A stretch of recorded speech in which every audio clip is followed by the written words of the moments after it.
Hey, my name is Adam, and this is Horizons.forge.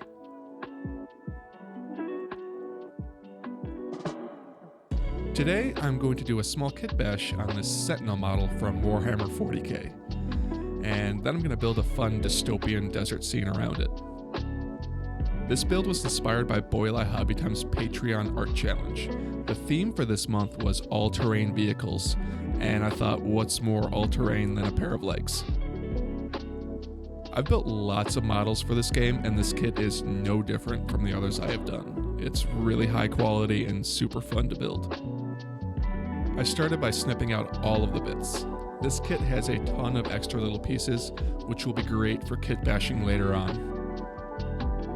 To me, there is something so calming and therapeutic about building model kits like this. I find so much enjoyment just over the simple task of snipping the pieces, cleaning them up, and then watching it all come together in something that wasn't there before. One thing I don't do often, though, is kit bashing, which is the act of taking pieces that don't necessarily belong together and making it look like they do.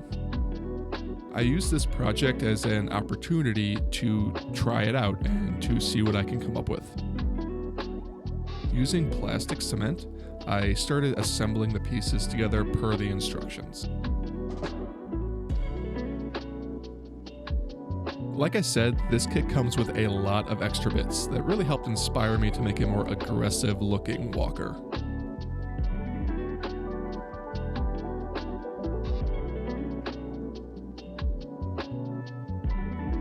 Now at this point, I just started grabbing the extra pieces and adding them on wherever seemed like a good place. When kit bashing, you usually end up with a lot of gaps.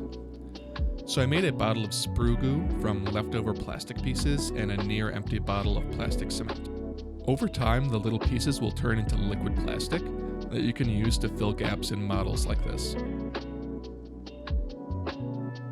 I don't really have a plan in mind for this. I'm just looking for open spaces and gaps that look like they need weapons, reinforcements, or mechanical enhancements. I wanted to reinforce the legs a bit, but I didn't have anything in the kit that really worked how I wanted it to. So I cut some styrene tubes to size and glued them together. Styrene is a great choice for kit bashing because it is very easy to use and it works with plastic cement.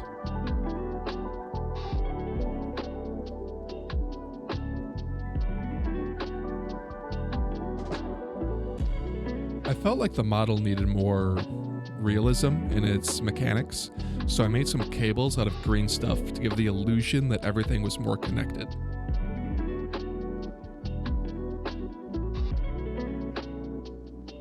Then I gave it an earring.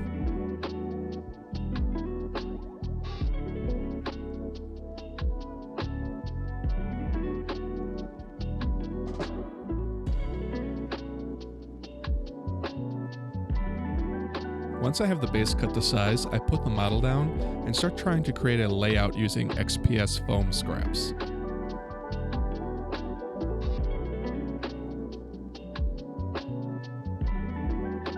Then, using my handheld hot wire cutter, I start carving the foam into a rough shape.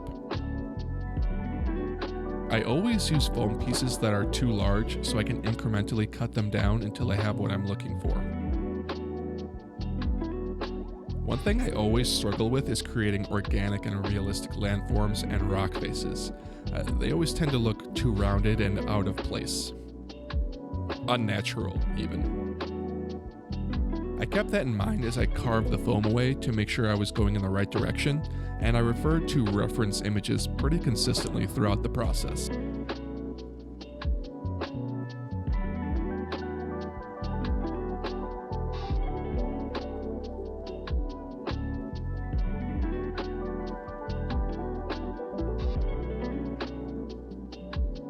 At the last second, I decided to glue the back piece on at an angle, which left a huge gap. I filled it in with an oversized piece of foam and carved it down to size, leaving me with a bunch of large pieces that I used to fill gaps, including this large wavy piece that happened to fit perfectly on the ground here. This was a happy accident that really brought the whole scene together and added so much character and realism. It's a great example of how the best things tend to just happen. I mean, you can't plan for everything. Now I'm left with tons of huge gaps where the pieces were connected together. Because I wanted to carve my rock texture into the foam, I made sure to use a foam putty which, when dried, can be treated just like the XPS I used to build the structure. To make that texture, I used a technique I learned from Eric's hobby workshop, wherein I start by making dozens of horizontal cuts along the surface of the foam with a sharp knife.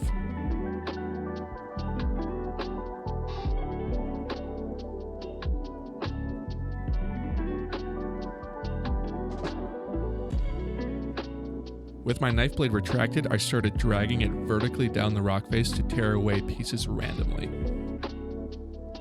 It helps to hit this with a heat gun afterwards to clean up the torn pieces, but I don't have one, so I just did without.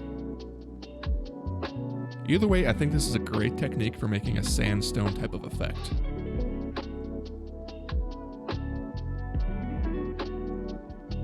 If you end up with a huge mess of foam scraps, you know you're doing it right. And hey, if you're a crafter and don't have a shop vac, I highly recommend you change that. This is my favorite workshop tool. To finish the effect, I go back over the horizontal lines with a wire brush to add more striations and to tear off any of those loose pieces. I'm gonna copy Boyle Hobby Time right now and make his signature texture paste of Mod Podge, paint, and whatever this is. Plaster of Paris.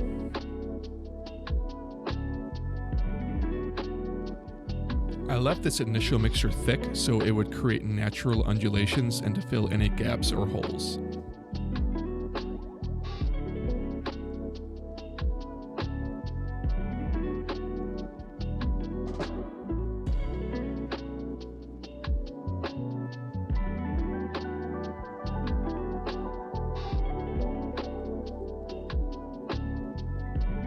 Then I watered it down heavily so that I could paint the rock surface without obscuring any details.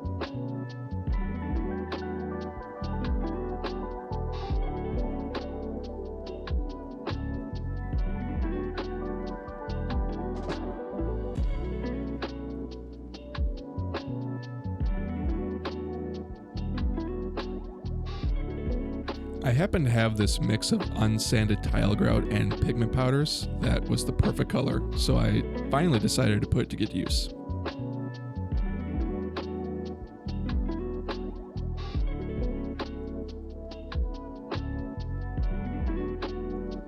I slid my ugly work mat under it and began to sift it all over the flat surfaces. I sprayed it with isopropyl alcohol after that to break surface tension, and then finally with watered down Mod Podge to lock it all in.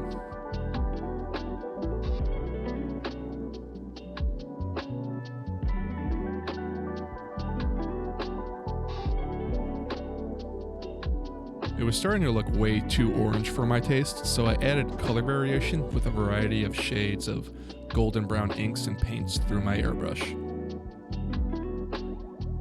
I tried to focus lighter colors near the high points and darker colors in the cracks and recesses. I find that transparent inks work better for this process as they tend to blend a little bit better and don't look so matte.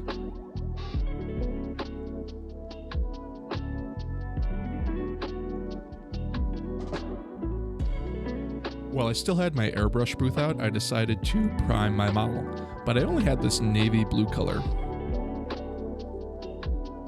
I actually thought this looked really cool, so I used that as inspiration to create this faded blue metallic that I thought really contrasts with the orange backdrop.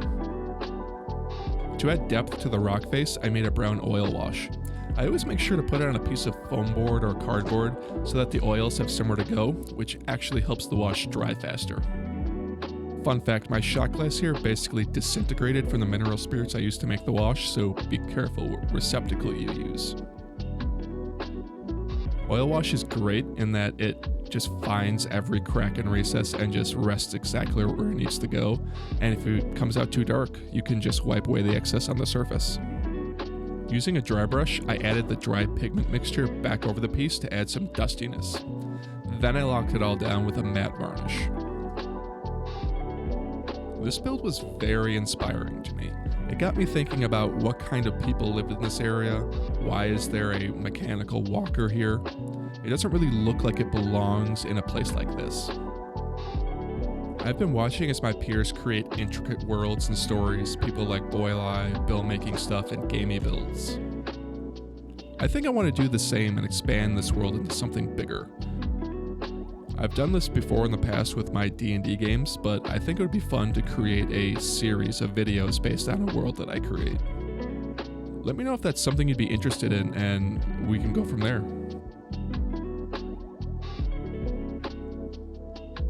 Don't worry, fellow wargamers, I did not forget to drill out my gun barrels. I made pilot holes using my knife and then drilled them out using my WoW Stick pen drill.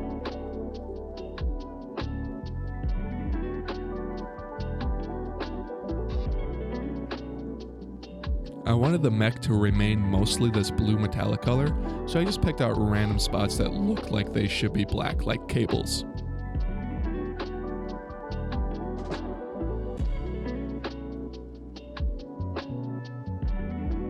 Then I added copper to some areas that were mostly adjacent to the black areas. I wanted this to be more of an accent and not the main focal point, so I tried to keep this sparing.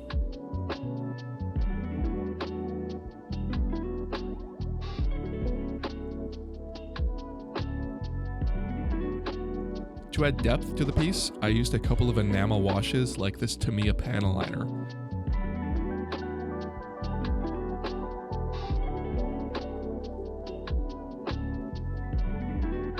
Then I stippled on some silver to add highlights.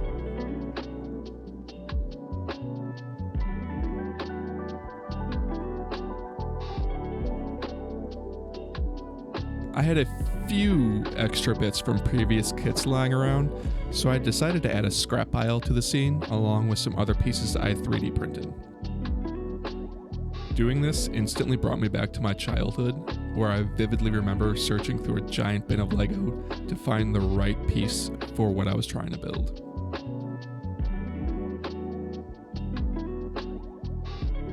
Again, I went back to that same mixture that I had and added water and Mod Podge to it to create kind of a little hill to rest everything on, then just started laying pieces down.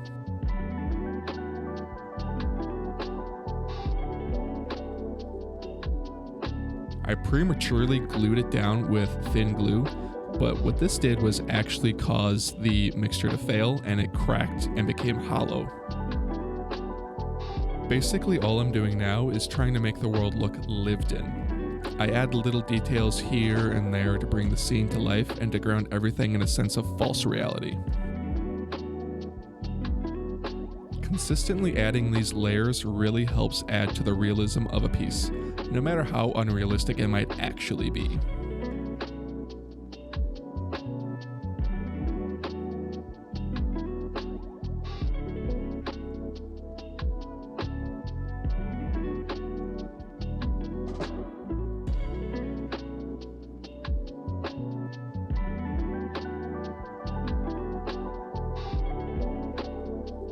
Now, in my last video, I tried to make a flamethrower effect using LEDs, but I butchered it and had to pivot.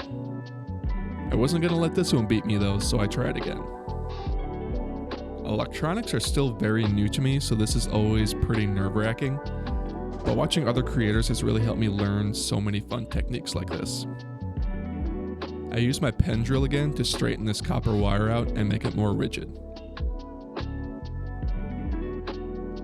I glued that copper wire into the gun barrel, wrapped it with an LED, wired it up, and then covered it with this cotton ball.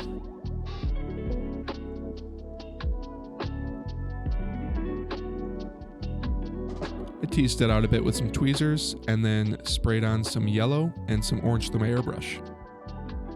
The last thing to do was to paint the base rim black and to hit the lights.